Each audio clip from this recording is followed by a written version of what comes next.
We're in Smoke and Mirrors, London. We're a post-production facility specialising in film and broadcast and high-resolution still images. My background was a retoucher. Used to have a retouching company back in the 90s, specialising in high-resolution photography retouching. We then moved into 3D. And we sort of pioneered 3D for the use of on still imagery. I think at that point not many people had really done that. It had been used for TV commercials. In Smoke and Mirrors we team up a retoucher with a CGI artist, and those guys will work with the client through the project, one creating the assets and the retoucher putting the assets together. If the photographer's involved, he would come down and maybe help light and help set up the scene for the 3D. And the application pipeline would be, we would get some roughs put together, might be mocked up quickly in Modo. We would put them through into Photoshop and present them to the client for composition, and then we'd start doing some high-res modelling and lighting tests. We started using Modo from the very first release of 101. For me, the biggest impact of 501 is the rendering speed.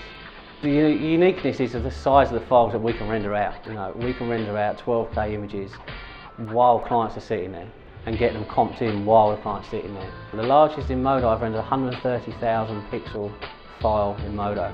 We've never had a software package that allowed us to do that. We'd have to go send the files off to render farm, we'd then have to come back, we'd have to check the files, we'd have to get all the passes brought in. With Modo, we can export PSD layered file. I'll bring them in. The ones I don't want, I can get rid of. The ones I do need, you know, they're there in situ, all registered.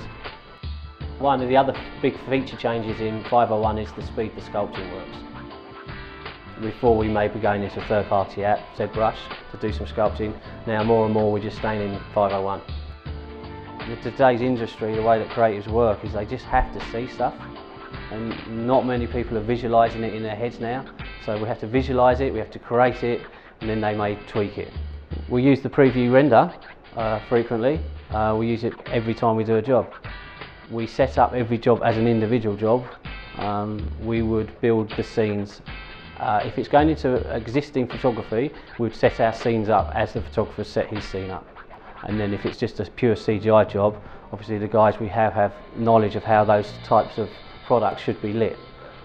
If it's an indoor product, or if it's, you know, a scenery shot or a car shot, obviously the previews is valuable. Another feature in 501 is the new snapping tool. Here at Smoke and Mirrors we get a lot of CAD data come in from manufacturers. This comes in and basically it's too heavy for us to work with.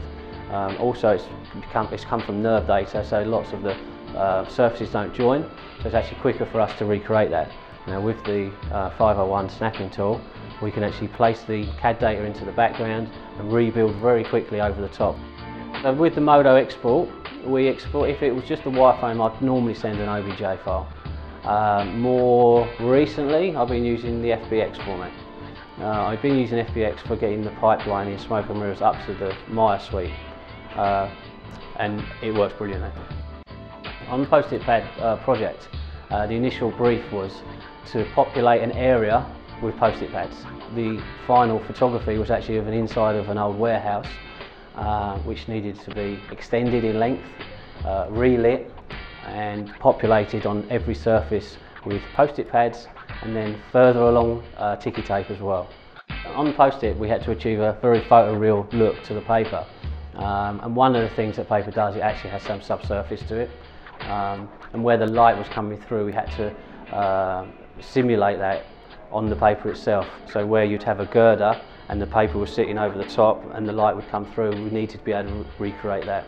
And with the shaders and subsurface tool in Modo, we could do that. The biggest technical challenge on the Post-it pad image was the photographer had a very specific way he wanted those Post-its to be lined up. It wasn't just a random position, he wanted them in a certain order, regimented, typical agency's request. And the way we did that is we subdivided our geometry into squares, which were the right spacing for our Post-it pads to be in. We then used replicators to position them to surface and onto the polygons. And in the new 501, we could actually to convert the replicators into geometry. Once we converted them back into geometry, the post-it pads, we could then delete individual ones that we didn't want and tweak the position of each one. The speed that we can model at, and the speed that we can texture it, and especially the speed that we can light and render it, is really second to none.